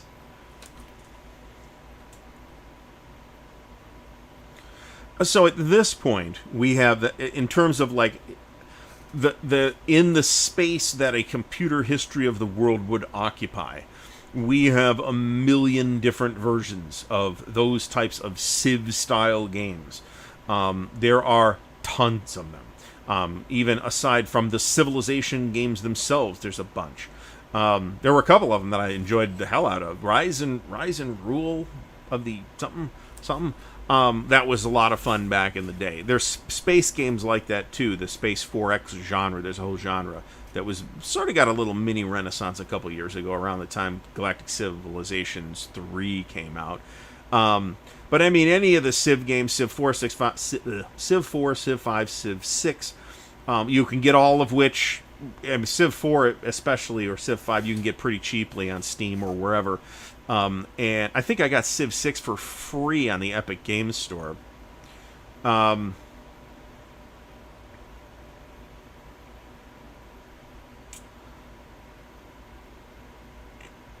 Doug, I think I have better sources. I have better sources than that, but I think most people, including most miniature painters, probably don't. There is a juiced-up version of Kingmaker in development by an independent designer who does not have a publisher, by the way. Like on a map that would... It's like a 4-map map. Oh, cool. Somebody just texted me or something with some info on which issues of the General have flat top info in them. I think there's an index somewhere, too. I went and collected all the ones from... Not I have PDFs. Of all the ones that have the Great Campaigns of the American Civil War stuff. But the real goldmine magazines for Great Campaigns of the American Civil War are the Skirmishers. Now, there's talk at Multiman for doing another issue of the Skirmisher. I hope that happens, but it's, you know... I'd also like to see them put Stonewall's Last Battle back together. So, yeah, that's a good point. It was a lot harder to find. I mean, now you can look at the internet, right? And which is not a perfect source for anything, but it's, you know, it at least gets you started on a lot of topics. Back in the day, you kind of go to a library, and that's the best you could do.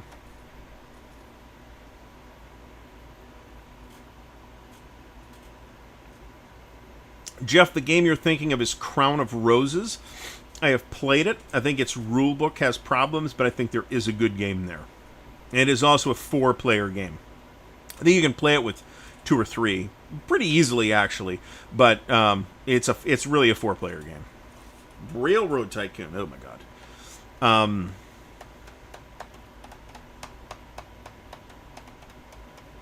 Peter, I am going to look into that because that may be the project that I'm thinking of, actually. Because the designer I'm talking about is a UK designer.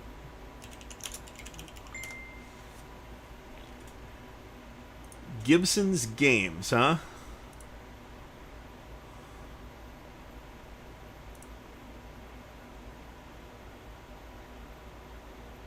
What is this Civilization game of theirs? Is this the Francis Tresham Civilization? Because if so, that would be interesting.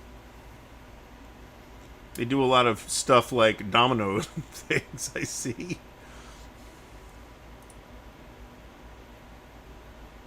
Yeah, this is the Francis Tresham Civilization. That's fascinating. So there ended up being a lawsuit between Avalon Hill and whoever owned the Civilization computer games at the time. And I played the shit out of Civ 2, by the way. The computer game Civ 2, the Sid Meier Civilization. I think that was Microprose. And Avalon Hill ended up settling or something like that, even though they clearly had precedents. And I mean, they lost their own lawsuit. I don't know what happened. And as a result, the Avalon Hill version of Civilization was unavailable for many years. But apparently, Gibson's Games in the UK still has it, and you can get it for $50. Do they have US delivery? Because it's given me a price in dollars. Well, that's fascinating. Anyway, so another game that was in a somewhat similar situation was the Avalon Hill Dune, which went out of print here, and then for a number of additional years was available in French. From a French publisher. You could find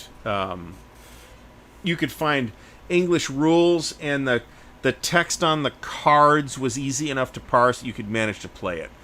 And then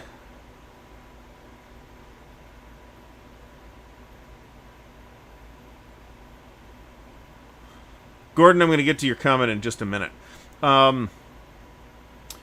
So Civilization becomes unavailable here. Somebody manages to scoop the rights up, or just did it and never got sued, I don't know, and did Mega Civilization, which came in this giant suitcase-sized wooden case. And then that kind of puts it all together and like expands the map all the way east to India, and it was huge. It could accommodate like 18 players. And then now it's being redone as 2 games: Western Empires, which I believe is out, and Eastern Empires, which is coming. And you can put them together to basically be Mega Civilization. Panza says that he was hoping to see Grant Takes Command 2 bundled as an Across the Rappahannock 3-pack with Stonewall's Last Battle and Burnside Takes Command. I mean, I guess you could put Burnside Takes Command in there, but Stonewall's Last Battle happens. So there's a ton of overlap between the maps in the Great Campaigns volumes. So it's possible that the Chancellorsville area is on there too. But the map from Stonewall's Last Battle is one of the 2 maps that was in Stonewall Jackson's Way 2. So the logical place to put that would be in the reprint of Stonewall Jackson's Way 2, which they just did and did not include it. On the other hand, it's not zero work to put together such a project. And that might be because it's relatively small, right? And it's on a map that you already have. So maybe that's a good target for inclusion in another skirmisher. And Burnside Takes Command, again, it's on existing maps. I am going to be pretty happy with On to Richmond 2, which will contain Grant Takes Command, plus a new module on Petersburg. And my understanding is that after a stall lasting many, many, many years, that work is finally moving forward on a Vicksburg game, which will be awesome. So, and then there's talk about the Valley campaigns too, the 62 Valley campaign, and then Sheridan's 1864 Valley campaign. So I did play Steel Panthers back in the day.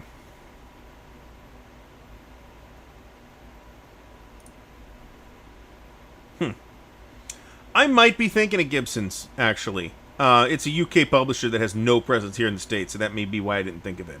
But the designer that I'm thinking of is a UK designer, so I think he lives in the States, actually, but he's British. So yeah, there's not a lot of games on Vicksburg, and there's I think an obvious reason for that.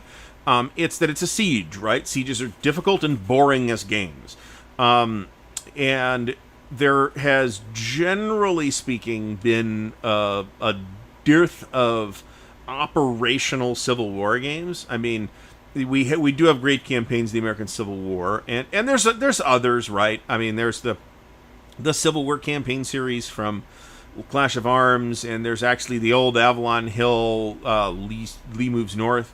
That's kind of operational as well. It's not very good, but it's operational. Nathan, I would think that if there's a scenario for that you'd end up with it in, you might end up with it in Grant Takes Command.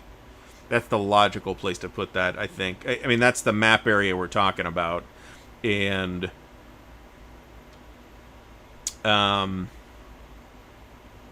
it's the latest. It's the game in the series that takes place sequentially last in the Civil War. So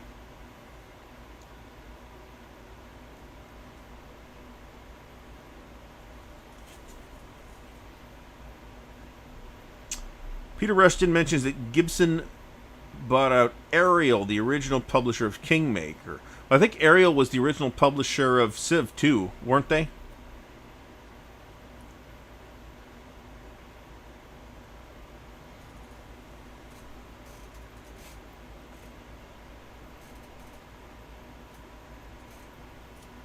Yeah, so we might see that in On to Richmond 2, which obviously is, instantly going to leap to the top of my list of most anticipated games whenever it shows up on pre-order, which, as we've discussed, for most of the MMP series, when it shows up on pre-order, it's pretty much done. The international series seems to be an exception to that for whatever reason, but I don't know how those are done behind the scenes, where I, not a big expert on any of the other stuff either, but at least I have people I can ask.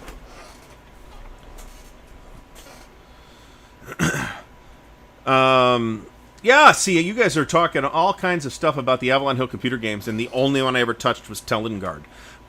Computer war games. So I remember playing Gary Grigsby's War in Russia. I do remember that. I never was satisfied with very many computer war games. The only ones that did satisfy me as a war gamer were Hearts of Iron 3.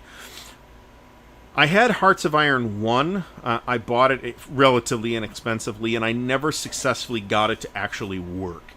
Hearts of Iron 2, I think I ignored. I think I do have it, but I think I just fooled it a little bit. And then I played the crap out of Hearts of Iron 3. And then the modern iterations of the Gary Grigsby games, the War in the East, War in the West. War in the West, there's a lot to chew on there in the air system, and I haven't really got my feet under me on that. But War in the East I've played a fair bit of, and I like it quite a bit. Sold on tape, that's right. For your Commodore 64 or Apple II.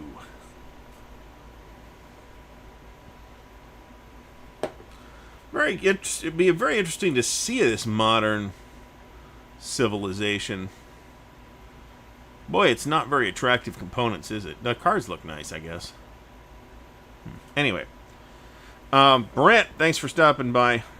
And Wardrobe, also thanks for stopping by. We've got another 20 minutes or so it's all good.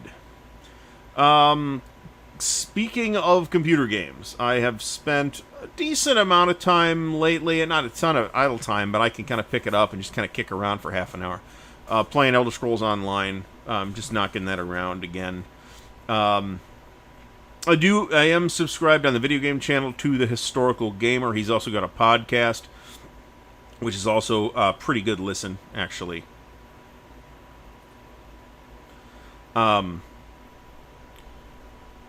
Field of Glory and not Fields of Glory? That's pretty decent. It's a bit chess-like, which is not something I normally like, but so we do have Shelf 44. It's in the pipeline. We got to get to that, actually. I have noodled with it a little bit, but not enough to have an informed opinion on it. And of course, the passage of John Tiller screwed me up a little bit on that, since it is a John Tiller game. It is no coaching in-game tutorial whatsoever. You are absolutely thrown into big complicated war game with a Byzantine and confusing user interface and giving no assistance whatsoever. And there's not much video on it either, so...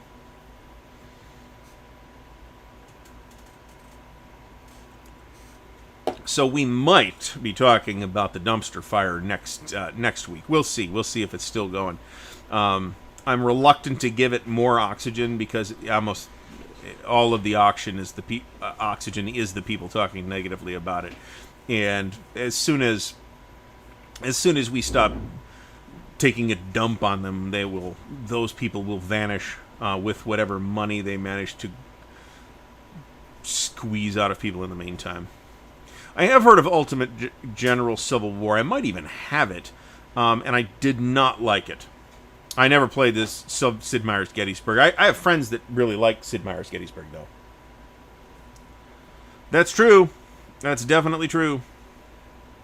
Here, watch me, Trent. Watch this button. Oh, crap. Damn it. Did it again. Start over again.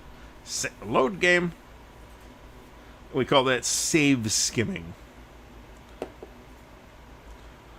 109 degrees. Stigler, I don't think most of you folks up in the Pacific Northwest have air conditioning either. So, I feel bad right now. And I mean, like I said, I'm whining here. I'm roasting right now. I've got a fan on me here, which is probably causing interference with the microphone. I'm sweating like Secretariat over here. Air conditioner going over here, making tons of noise. And it's not 106. So. So we're gonna do. Let's see what we have coming to the channel this week. I have a RPG video, but I am dissatisfied with it, so I need to redo it. So I'm probably not going to make it for this Tuesday. I am going to have the unboxing of the third winter. It's a big box, big 3-inch box filled with a lot of stuff. There is an OCS Discord server.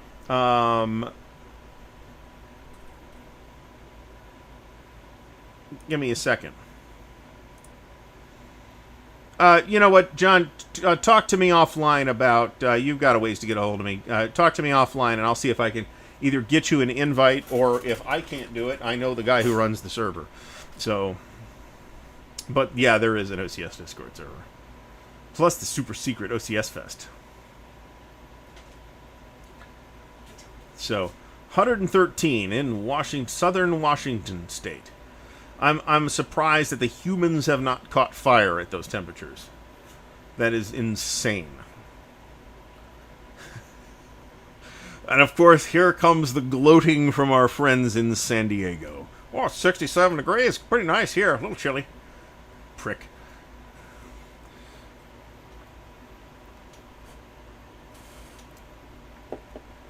So, John, you might not be connected enough on social media. It's all over Twitter, and it's blown up on Facebook a few times too. I'm real happy with the third winter. Again, check out the unboxing video. I'll talk about it at length. But it's a 4-map game. It's a pretty big game. It's the third winter, right? It's September of 43 to April of 44. And it's, by and large, the Germans are in retreat. And it's kind of a matter of how far can the Soviets push them. And, of course, there is a big line of Carpathian mountains in the way. So, Oklahoma is exactly like Texas, but worse in every way, as far as I'm aware. ID Jester says, you don't hear us people in Florida whining all the time. We totally do. We also see you eating Tide Pods and setting yourselves on fire and that kind of thing. And it does make it huge differences in what part of Florida you're in, too. If you're in Miami, it's a completely different climate than it is in, like, Fort Lauderdale. Well, actually, I don't know where Fort Lauderdale is, but in, like, Tampa is a completely different climate than Miami. I've been to Miami and Tampa. Miami's beautiful. Tampa sucks. I got heat stroke in Tampa one year.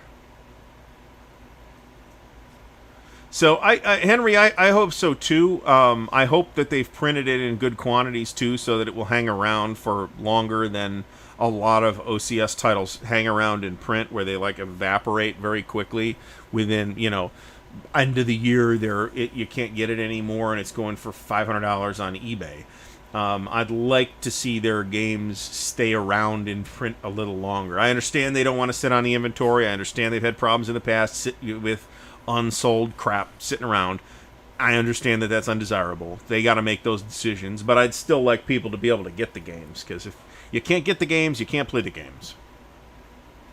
So, I'm not sure where Fort Lauderdale is in Florida. The very bottom has a different climate than of the dong that is Florida. Has a different climate than most of the rest of the state. Most of the rest of the state is got that super duper high humidity, and Miami is it just blows right through, as opposed to just piling up on the flat terrain. 75 in Colorado. You guys had snow out there not too long ago, though. So,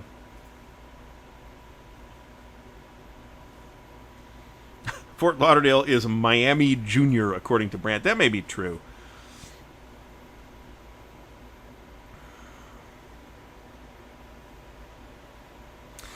I believe that. It was when we drove through South Dakota in like November, it was crazy cold. I think it's that flat terrain, I think, just doesn't give anything. There's no place for the warmth to hide.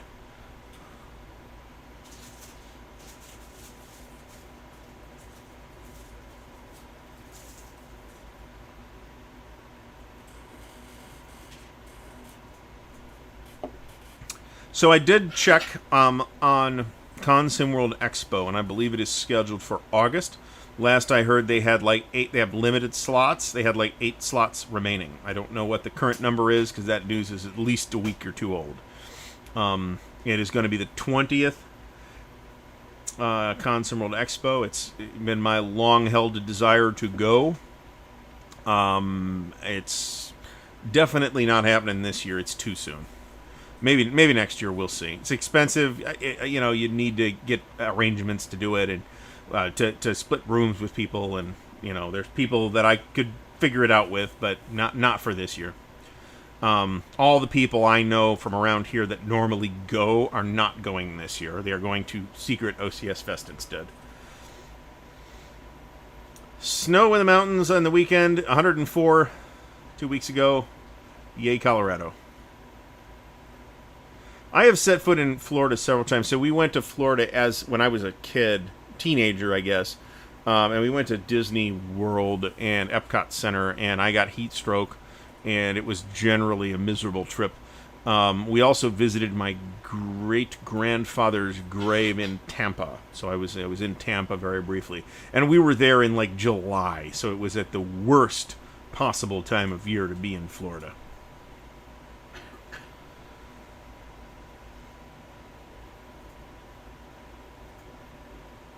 If you can tolerate the climate, and like I said, if you're in like that very southern tip of Florida, then that's a different climate. It is actually really pretty nice there. I did say Secret OCS Fest. I know nothing. There's a Secret OCS Fest that is happening in October, but it hasn't been generally announced, so I don't feel at liberty to talk about it. As of right now, it is a thing that a relatively small number of people have been invited to. And I don't know that it's invite only exactly, but I haven't mentioned it. So I should actually ask the organizer if he minds me talking about it. But up to this point, I've been super cagey about it. But it's going to basically replace, at least for some of the OCS people, replace Buckeye Game Fest, which is not happening this year.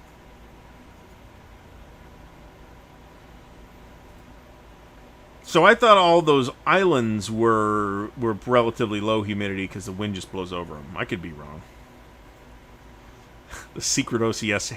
We will teach you the secret OCS handshake if you come to Secret OCS Fest.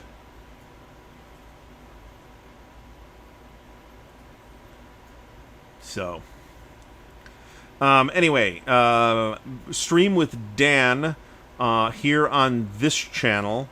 We screwed that up last week, but that was my fault. This week, on Wednesday at 6:30 Eastern Daylight, we will be talking about sci-fi war games, and I'm sure we'll circle around to GGW's stuff specifically and SPI's stuff as well. And then on Thursday, unboxing video for Third Winter, as I've mentioned a million times already. So there's... Watch the unboxing video and you'll see that the number of... There's a lot of physical components improvements present in Third Winter with player aids and displays and things like that, and orders of arrival that we haven't really seen before from OCS. At least, not in the games themselves. Sometimes people put things together, but I mean, I've done reinforcement cards for like Beyond the... I think I did them for Beyond the Rhine. Is that right? Maybe. And they're just in Third Winter. It's great. So a big step up in terms of physical systems, and they're expensive games, so they ought to have nice systems designs. Counters are pretty thick.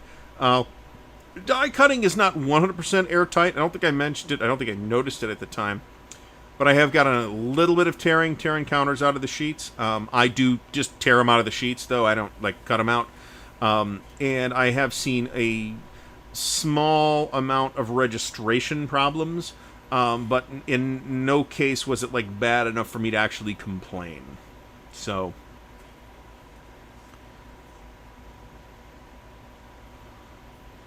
So I mean, so half-ass gaming is, we got into this before, but I would rather get vaccinated and go to a convention than wear a mask at the convention. I'm not comfortable wearing masks. Does that mean I didn't wear a mask for every time I went out of the house for the last year? No, I absolutely did. I was frequently uncomfortable. I don't like wearing masks. I'd much rather get vaccinated. Thank you. So I'm in exactly the opposite position. So, and but I'm vaccinated, so I'm covered. Yeah, a huge improvement over the traditional OCS displays and player aid cards and stuff like that. We got color coding on the TECs now, and I mean which was the case in Hungarian Rhapsody as well. But I'm very pleased to see the series moving forward in that way. Rules wise, it's not incredibly different, but there's quite a bit that's different. The big thing is the higher level HQs. You have front HQs for the Soviets, and you have army HQs for the Germans, and you have an army group HQ for the Germans. I don't even remember how that worked, because I don't think it was in my sector last time when I played. And then you have like these RVGK, which is kind of like a Soviet strategic reserve, where you have two locations on the map that the units can emerge from, that come out of these RVGK off-map boxes. There's the Soviet rebuild process, which is very different from traditional OCS, but it's essentially the same as some small differences, but it's basically the same as the way it worked in Hungarian Rhapsody, where Soviets will basically withdraw entire formations off the map completely and just pick them up where they are, and off they go. They go on the display, and on the display you can rebuild them, and then you can bring them back out kind of whenever you want. They don't have to necessarily be fully rebuilt to bring them back out, and then they emerge from those in Third Winter, I believe, from the RVGK boxes. So Historicon is one I've never been to. I think they're calling it Historic. It was Rally Around the Flag, but they're calling it Historicon because it's in like November. Maybe by November we won't have to worry about it. That's possible. I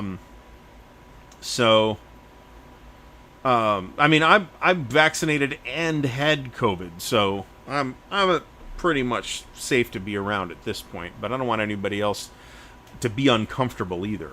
So if we're in a situation where I want to wear a mask, I'll wear a mask, even though I don't like it. So E4 Airman, thanks for stopping by. We are getting close, so if you got last-minute questions or anything to say, please do pipe up now. Scott, you are being very cute, but in a matter of practice, it does not matter to the YouTube algorithm whether it is a thumbs up or a thumbs down. It is engagement with the video either way. So as far as YouTube is concerned, and that you are helping the video if you give it a thumbs down, which is why if you really find some douchebag on YouTube that you really just don't want to support at all, you should not thumbs down their video. You should just ignore it and not even watch it, because then they won't get the engagement on any level. But any engagement with videos is a big part of the YouTube algorithm. So comments, thumbs up, thumbs down, subscribe to the channel, all that stuff. Go do all that. I don't want to go through it again. I mentioned it in every friggin' video. So, John Longshore and Amtrak, totally right. It's far more comfortable way to travel. It's not really super practical to do it to a lot of destinations. I am toying. We'll see how it works time-wise and money-wise. The attractive point is it's only like a 2-day thing in terms of like days I'd have to take off. Compass Expo in November. It's a great event. There's no way in hell I'm driving again. I would fly. If I can't fly, I'm not going. So, have no idea what airfare costs. Really don't want to be on an airplane right now or anytime soon. But so we'll see. That's not even a maybe at this point. It is an idea at this time. Right. So we got 2 more minutes. Is there a difference between comments during a stream and comments on the saved video? That's a good question, and I'm not even sure. I do know that I forgot to get the secondary monitor thing fixed for this week, so I can't really show off the secondary monitor. But Campus Expo is a fun event, and so I will be at Origins. I will definitely be at Origins. To what extent I will be at Origins is a bit up in the air, but I will be at Origins. I thought about GMT weekend at the warehouse. I mean, that'd be awesome to go, but it's like California. It's like Central California. There'd have to be a general family plan to do that trip, and I haven't discussed that with anybody yet. So, but I expect me to be. I mean, Origins is around the corner, and it's a little farther than that, but not that much. It's 20 minutes away, so I will be at Origins. There's a Dice Tower convention. I think I did know that, actually. I would assume that they all just play like Yahtzee and stuff at that event. I don't know. I could be mistaken. But I mean, they're definitely not playing OCS. I can tell you that. But there's also the Consim World Dallas event, which I don't even know when that is. That's a hell of a drive from LA to Hanford. So I mean, I've driven across California. There's a lot of driving involved.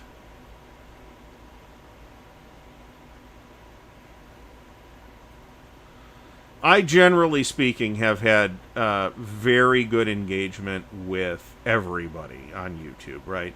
I've been very lucky in that the folks that tune in here are... No, there have been one or two exceptions where I've had to say, nope, you're out, off you go. But generally speaking, I've had to do that like twice in like over 6 months now of doing this every week for 2 hours. And an average of, 60, 70, 80, 90, over 100 sometimes people. So, WBC, so there's like an unofficial not WBC thing occurring, and I'm not into that. I'm not going for that. Next week, WBC is drivable for me. It's day trippable. I could just spin out on Saturday, which would be awesome. It's just that last year it didn't happen, and the year before my car broke. So we just have not managed to do that. But the thing that I was looking to add to my schedule in 2020 was supposed to be WBC, and then the planet caught on fire. So yeah, I mean, I've had nothing but... I'm not nothing. Like I said, from the stream chats, I've had to bounce one or two people. I think it's only one, actually.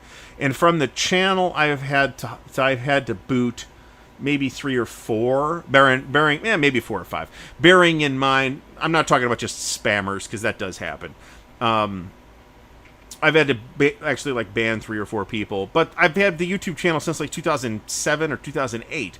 So that I've had to do that in 10 years, well over 10 years actually, and over 700 videos that not even half a dozen people I consider to be totally remarkable. So I would like to thank everybody that engages with Ardwulf's Lair in any way. Folks who stop by here on the streams, folks who comment on the videos or whatever. Share the videos around. That's a great way to help the channel as well. So, okay, we are over 10 p.m. and I would like to turn all the lights off and lay down in a tub of ice water at this point.